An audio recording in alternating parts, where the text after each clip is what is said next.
Very good evening दोस्तों। आज के वीडियो में हम टाइफाई के बारे में डिस्कस करने वाले हैं। सबसे पहले तो हमारे चैनल पे आप लोगों का बहुत बहुत स्वागत है। गाइस, आज हम टाइफाइड के बारे में डिस्कस करेंगे कि उसकी कॉजेज़ क्या है, टाइप्स क्या हैं, ट्रीटमेंट क्या है। तो वन बाय सब कुछ चीज़ें चलिए डिस्कस करते हैं। तो चलिए इंट्रोडक्शन के थ्रू स्टार्ट करते हैं। तो अपना इंट्रोडक्शन क्या बोल रहा है कि typhoid is a fever, a bacterial infection of the intestinal tract and occasionally the blood stream. जो टाइफाइड है एक फीवर है। आप लोगों को जैसे एक आध बार हो भी चुका होगा कि टाइफाइड एक सी बैक्टीरियल इन्फेक्शन है जो कि हमारे इंटेस्टाइन में साल्मोनेला नाम का एक बैक्टीरिया होता है। तो वो इन्फेक्शन कॉज करता है कहाँ पे, इंटेस्टाइन में। जो इंटेस्टाइन की जो इनर लेयर म्यूकोजा होती है वहाँ पे वो डैमेज करने लगता है। तो उसकी वजह से जो बॉडी में फीवर होती है तो उसको हम टाइफाइड बोलते हैं। आई थिंक आपको इंट्रो थोड़ा बहुत समझ में आया होगा कि जो टाइफाइड एक प्रकार की बैक्टीरियल इन्फेक्शन होती है जो कि इंटेस्टाइन ट्रैक में इन्फेक्शन हो जाता है। मे बी कभी कभी ओकेशनली जो है तो ब्लड स्ट्रीम में भी इन्फेक्शन हो जाता है। तो ये इंट्रो था कि जो टाइफाइड एक प्रकार की बैक्टीरियल इन्फेक्शन होती है जो इन्फेक्शन इंटेस्टाइन में कॉज हो जाता है जिसकी वजह से फीवर आती है, तो उसको हम टाइफाइड बोलते हैं। देन नेक्स्ट पॉइंट में क्या बोल रहा है कि it is sometime accompanied by horse cough and constipation और डायरिया। अब जब आप लोगों को पता है कि इंटेस्टाइन में यदि प्रॉब्लम्स हो रही हैं, इन्फेक्शन हो रहा है, तो पेशेंट को कॉन्स्टिपेशन ऑब्वियसली होगा। देन डायरिया भी पेशेंट को कॉज होगा क्योंकि प्रॉपर तरीके से एब्जॉर्प्शन नहीं होगा, डाइजेशन नहीं होगा, तो पेशेंट को डायरिया होगा। देन देन नेक्स्ट पॉइंट में क्या है कि typhoid fever is mainly transmitted by injection of food और contaminated water from infected person.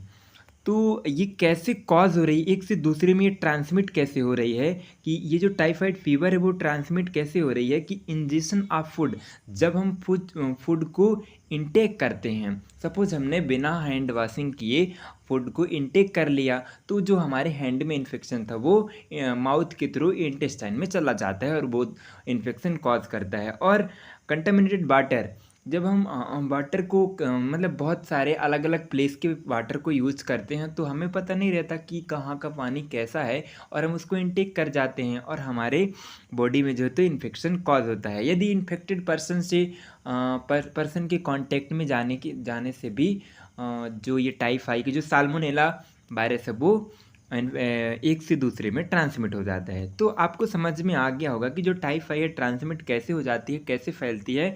तो मेनली इसका कॉजेज ये है कि हम खाना पीना खाते टाइम अपना हैंड वॉशिंग नहीं करते, मतलब हाइजीन मेंटेन नहीं करते, तो टाइफाइड ज़्यादातर कॉज होती है। देन नेक्स्ट पॉइंट में है कि it happen due to involvement of intestine. इसमें मेन चीज़ ना इन्वॉल्व होती है इंटेस्टाइन में become very serious if treatment not provided to patient at the right time. यदि हम राइट टाइम में इसका ट्रीटमेंट नहीं कराएंगे तो ये सीरियस केसेस भी हो सकते हैं। मे बी बहुत ज़्यादा इंटेस्टाइन में इन्फ्लामेशन आ जाएगा, फिर देन मॉल एब्जॉर्प्शन, एनीमिया, जॉइंटिस, बहुत सारी समस्याएं हो सकती हैं। इसलिए यदि लगे ऐसे सिम्टम्स शो हों कि पेशेंट को टाइफाइड हो गया है तो तुरंत ही ट्रीटमेंट कराना चाहिए। देन नेक्स्ट, आई थिंक आपको इंट्रोडक्शन समझ में आ गया होगा कि टाइफाइड क्या होती है और कैसे ट्रांसमिट होती है। देन इसके बाद हम देखेंगे कि ये एक्चुअली में ट्रांसमिट कैसे होती है, इसका कॉजेज़ क्या है, टाइफाइड क्यों होती है। तो चलिए स्टार्ट करते हैं। Transmission of typhoid, the bacteria that causes typhoid fever, salmonella typhi. जो ये साल्मोनेला टाइफी है ये टाइफाइड को कॉज करता है। ये ऐसी प्लेस में पाया जाता है जैसे वाटर हो, कंटामिनेटेड वाटर हो गया, जैसे शाम का बचा हुआ खाना हम सुबह खाते हैं और बॉईल करके पानी नहीं पीते हैं। तो इन सब चीज़ों में साल्मोनेला टाइफी प्रेजेंट होता है जो कि टाइफाइड कॉज करता है। आपको गाइस ये चीज़ तो याद करनी ही पड़ेगी, बहुत ही ईजी है कि साल्मोनेला बहुत कठिन भी नहीं लग रहा, आपको याद हो जाना चाहिए कि साल्मोनेला टाइफी नाम का वायरस जो है तो कॉज कर रहा है क्या, टाइफाइड। अब इसके बाद लिखा है कि spread through the contaminated food and drink water. कई बार बता चुका है इस नोट्स में कि कंटामिनेटर हम फूड या वाटर इनटेक करते हैं तो हाँ, ये साल्मोनेला हमारे माउथ के थ्रू स्टमक में गया, स्टमक से देन इंटेस्टाइन में, और वहाँ पे अपना इन्फेक्शन फैला देता है। बस इसका यही कॉजेज है कि साल्मोनेला टाइफी जो है तो इन्फेक्शन कॉज करता है और हमें टाइफाइड हो जाता है। इफ़ यू ईट और drink sometime that contaminated bacteria enter to the body. क्या बोल रहा है कि यदि किसी टाइम हम खाना खाते हैं या ड्रिंकिंग करते हैं, उस टाइम पे कंटामिनेटेड फूड जो रहता है उसमें बैक्टीरिया प्रेजेंट होता है और वो हमारे बॉडी में इंटर कर जाता है, एंड गोज इनटू इंटेस्टाइन, और वो धीरे धीरे इंटेस्टाइन में चला जाता है। देन इनटू ब्लड स्ट्रीम, यदि ब्लड स्ट्रीम में गया, उसका एब्जॉर्प्शन हुआ, देन वो ब्लड स्ट्रीम में भी चला जाएगा और देन ब्लड में भी जो साल्मोनेला अपना ग्रोथ करने लगेगा। Where it can travel to lymph node, जो बॉडी में लिम्फ नोड होते हैं वहाँ भी ट्रेवल करके चला जाएगा और लिम्फ नोड में भी इन्फेक्शन कॉज करेगा। देन गाल ब्लैडर में भी चला जाएगा, लीवर में भी चला जाए, स्प्लीन, अदर बॉडी पार्ट, मतलब हर एक बॉडी पार्ट में जो है तो ये चला जाएगा और वहाँ पे इन्फेक्शन कॉज करेगा, जिससे बॉडी में बहुत सारे चेंजेस आएंगे, बहुत सारे सिम्टम्स अकर होंगे। तो उन जो सिम्टम्स अभी अकर होंगे उनके बारे में हम डिस्कशन क्लिनिकल मैनिफेस्टेशन में करने वाले हैं। अब चलिए क्लिनिकल मैनिफेस्टेशन के बारे में डिस्कस करते हैं कि क्या क्या सिम्टम्स शो होंगे जब पेशेंट को टाइफाई हो जाती है। तो मेन चीज़ सबसे पहला आता है फीवर। पेशेंट को फीवर बहुत ज़्यादा रहती है और टाइफाई जब रहती है तो एकदम बोन ब्रेक करने वाली फीवर होती है। तो फीवर आएगी सबसे पहले। देन इल फीलिंग, इल मतलब वो ऐसे उसको फील होगा कि वो बहुत दिनों से बीमार है, उसकी कुछ भी करने लेथार्जी फील होगा, मलेज फील होगा, मतलब कि उसको अच्छा नहीं लगेगा कोई भी चीज़। ऐसी सारी सिम्टम्स अकर होते हैं। देन एब्डोमिनल पेन, क्योंकि पेशेंट के इंटेस्टाइन में इन्फेक्शन हो रहा है इसलिए एब्डोमिनल पेन भी पेशेंट को होगा। Then high fever, something 103 Fahrenheit की टेम्परेचर में जो है तो पेशेंट को फीवर आएगा, क्योंकि वहाँ पे साल्मोनेला की वजह से इन्फेक्शन हो रहा है और एंटीजन एंटीबॉडी का रिएक्शन हो रहा है बॉडी में, इसलिए जो है तो हाई फीवर आ रही है। देन सीवियर डायरिया, जब डायरिया हो रहा है पेशेंट को, क्यों हो रही है डायरिया, क्योंकि इंटेस्टाइन में इन्फेक्शन हो रहा है और इंटेस्टाइन में जब इन्फेक्शन हो रहा है तो वहाँ का जो म्यूकस सिक्रीशन है वो एक्सेसिव हो जाएगा और वहाँ पे बहुत ज़्यादा एक्सेसिव हो जाने के बाद माल एब्जॉर्प्शन होगा, फूड का प्रॉपर तरीके से डाइजेशन नहीं होगा। देन इसके बाद है सम पीपल, कुछ लोगों को कैसे होता है कि typhoid fever develop rashes which are smallest red spot on the belly and chest. क्या होता है, कुछ लोगों को टाइफाइड जब होता है तो उन लोगों को फीवर आती है, फीवर के साथ साथ उसके जैसे उनके ना एब्डोमिनल में, उनके चेस्ट में छोटे छोटे रेड टाइप के स्पॉट्स बन जाते हैं। तो ऐसी भी ये भी टाइफाइड का एक सिम्टम्स है कि कुछ लोगों को रेड टाइप में ऐसे स्पॉट्स बन जाते हैं चेस्ट में और एब्डोमिनल में, तो ये भी इसके साइन एंड सिम्टम्स हैं। आई थिंक क्लिनिकल मैनिफेस्टेशन आपको क्लियर होगा। देन आगे बढ़ते हैं कि इसके जो क्लिनिकल मैनिफेस्टेशन को 2 पार्ट में डिवाइड किया गया है कि अलग अलग लोगों को कैसे कैसे कॉज होता है। तो there are 2 phases of classic typhoid fever. Typhoid fever को क्लासीफाइड किया गया है 2 टाइप में। पहला है अपना फर्स्ट फेज, इसमें क्या होता है कि the patient temperature raises gradually 40 degree Celsius.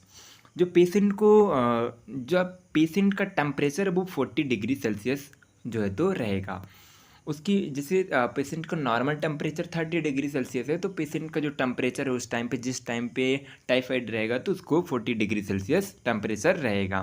And general condition become very poor about sweating, और पेशेंट को बहुत ज़्यादा स्वेटिंग होगी। नो एपेटाइट, पेशेंट को भूख नहीं लगेगी, क्यों, क्योंकि इंटेस्टाइन में इन्फेक्शन हो रहा है, स्टमक में इफेक्ट पड़ रहा है, गैस्ट्रिक सिक्रीशन नहीं हो रहा है, इसलिए जो है तो पेशेंट को भूख नहीं लगती, लॉस ऑफ एपेटाइट हो जाती है।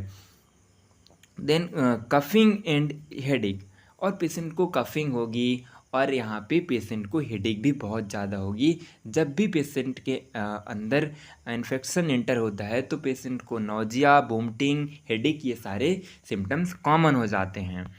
देन इसके बाद children often vomit and have diarrhoea. अगर किसी बच्चों को यदि टाइफाइड का साल्मोनेला यदि ग्रोथ कर रहा है बच्चों के अंदर तो उनको वोमिट होगी एंड डायरिया भी बहुत ज़्यादा केसेस में होती है। तो ये तो रहा अपना फर्स्ट फेज की जिसमें टेम्परेचर बढ़ रहा है और स्वेटिंग हो रही है, भूख नहीं लग रही है, हेडेक हो रहा है, कफिंग हो रही है। ये फर्स्ट फेज में क्लासिफाइड किया गया है। देन सेकेंड फेज क्या है उसके बारे में डिस्कस कर लेते हैं। इन द सेकेंड फेज में क्या हो रहा है कि 2/3 वीक ऑफ डिजीज। ये डिसीज ना, ये टाइफाइड है जो तो फर्स्ट 2 से सेकेंड और थर्ड वीक तक ये फीवर चलती रहती है। मीन्स कि 40 डिग्री सेल्सियस टेम्परेचर जो है तो चलती रहती है, अंदर ही अंदर फीवर बनी रहती है। Symptoms of intestinal infection are manifested and the fever man very high, pulse become weak and rapid. इसमें जो ज़्यादातर इसके इंटेस्टाइन के सिम्टम्स आते हैं, क्योंकि इन्फेक्शन है तो इंटेस्टाइन के बहुत सारे सिम्टम्स दिखते हैं और इसमें फीवर तो बनी रहती, हाई फीवर रहती है एंड पल्स जो है तो पेशेंट की वो वीक चलती है, कभी कभी स्लो चलने लगती है और कभी कभी रैपिड चलने लगती है, तेज़ चलने लगती है। तो कभी बीपी लो, कभी बीपी हाई। बीपी की भी बीपी जो है तो हमारी बैलेंस उसका नहीं बन पाता जब पेशेंट को टाइफाइड रहता है। तो फर्स्ट फेज में हमने देखा कि टेम्परेचर 40 डिग्री में था और यहाँ पे क्या हो रहा है कि इंटेस्टाइन में इन्फेक्शन हो रहा है और फीवर आ रही है और उसकी पल्स जो है तो वीक चल रही है, धीमी चल रही है। अब यदि चलिए ये तो हमने बात कर लिया कि क्लिनिकल मैनिफेस्टेशन। अब इसके बाद यदि पेशेंट को हो जाता है तो क्या डायग्नोसिस क्या करना चाहिए, क्या इसका कैसे टेस्ट कराएं और कैसे उसको ट्रीट करें। तो डायग्नोसिस इवैल्यूएशन में क्या है कि अ कंप्लीट ब्लड काउंट, पहले सबसे पहले सीबीसी होगा, ब्लड में ब्लड का टेस्ट होगा। उसमें क्या चेक करेंगे, will show a high number of white blood cells. आप लोगों को एक मैकेनिज्म बताते हैं कि वाइट ब्लड सेल्स का फुल फॉर्म होता है WBC। तो जो WBC होते हैं वो हमारे इम्यून सिस्टम के सेल होते हैं, इम्यून सिस्टम के भी सेल्स होते हैं। तो इसमें क्या होता है कि जब कोई इन्फेक्शन इंटर करता है हमारे अंदर तो हमारे जो इम्यून सिस्टम के जो सेल्स होते हैं वाइट ब्लड सेल्स, ये अपना काउंट बढ़ा लेते हैं। क्यों? क्योंकि यदि अंदर कोई एंटीजन इंटर कर रहा है तो ये एंटीबॉडी फॉर्म करते हैं और ताकि वो एंटीजन से फाइट कर सके, वो अपने बॉडी की प्रिवेंट करने के लिए वाइट ब्लड सेल्स अपने आप का जो काउंट है वो इंक्रीज कर लेता है। इसलिए जब पेशेंट को टाइफाइड होता है और हम ब्लड टेस्ट करते हैं तो वाइट ब्लड सेल्स की रेंज जो है तो इंक्रीज मिलती है। ओके, तो आपको समझ में आई थिंक आ गया होगा कि जब हम ब्लड सीबीसी करवाएंगे तो जो वाइट ब्लड सेल्स की जो काउंट है वो इंक्रीज मिलेगी, हाई मिलेगी। देन सेकेंड पॉइंट है, a blood culture during first week fever can show typhi bacteria. जब ब्लड कल्चर करवाएंगे फर्स्ट वीक में तो हमें साल्मोनेला टाइफी बैक्टीरिया उसमें शो होगा, मतलब वो पॉजिटिव निकलेगा।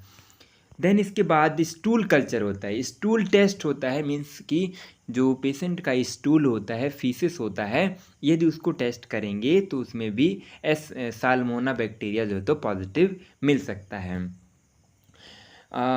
एलाइजा टेस्ट होता है, एलाइजा टेस्ट होता है जो कि urine test to look for bacteria there at typhoid fever. और टाइफाइड के कॉजेज़ को डिटेक्ट करने के लिए एलाइजा टेस्ट भी किया जाता है। इसका फुल फॉर्म होता है एंजाइम लिंक्ड इम्यूनोसॉर्बेंट। ये एक प्रकार का टेस्ट होता है, एंजाइम लिंक्ड इम्यूनोसॉर्बेंट। ये एक प्रकार का टेस्ट होता है जो कि टाइफाइड में अप्लाई किया जाता है। देन प्लेटलेट चेक करेंगे, जब अपन ब्लड टेस्ट कराएंगे तो उसमें प्लेटलेट बताएगा और प्लेटलेट जो है तो प्लेटलेट की जो काउंट है वो डिक्रीज रहेगा एंड WBC का जो काउंट है वो इंक्रीज मिलेगा।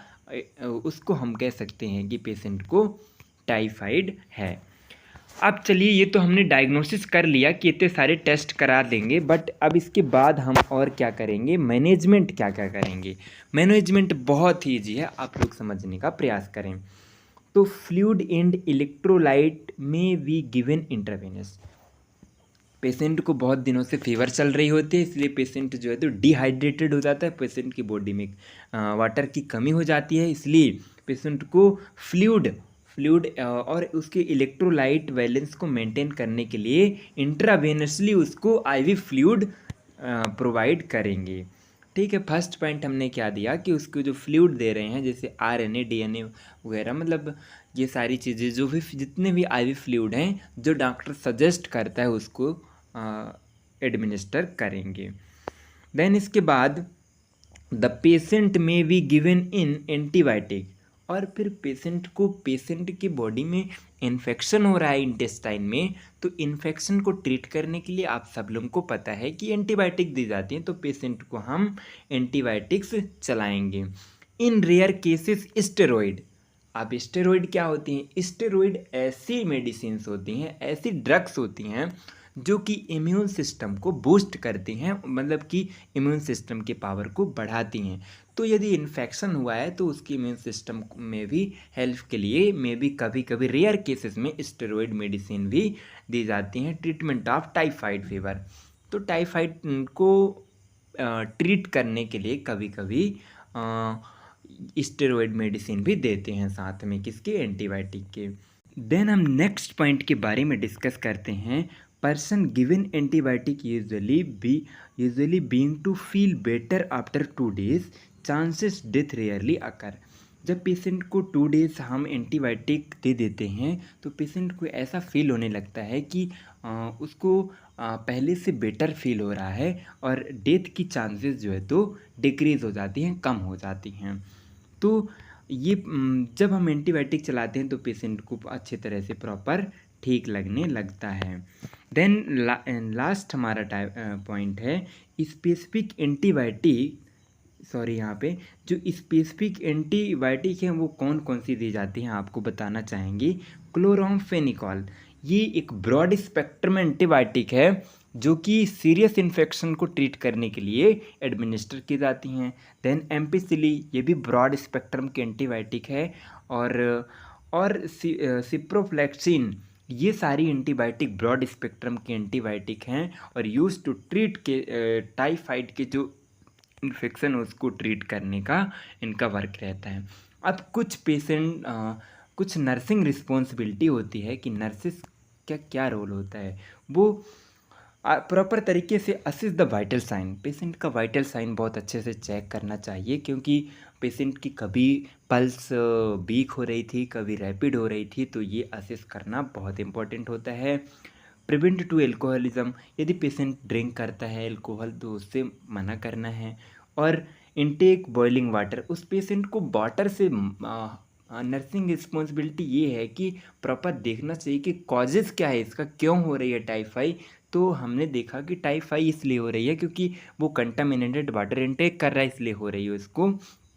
तो उसको पेशेंट को बोलेंगे कि वो वाटर बॉयल करके वाटर इनटेक करे। फ्रेश फूड, वो कंटामिनेटेड फूड खाता था इसलिए उसको टाइफाइड होती थी, इसलिए अब वो फ्रेश फूड खाए, नहीं तो फिर से एंटीबायोटिक्स इतनी खानी पड़ेगी।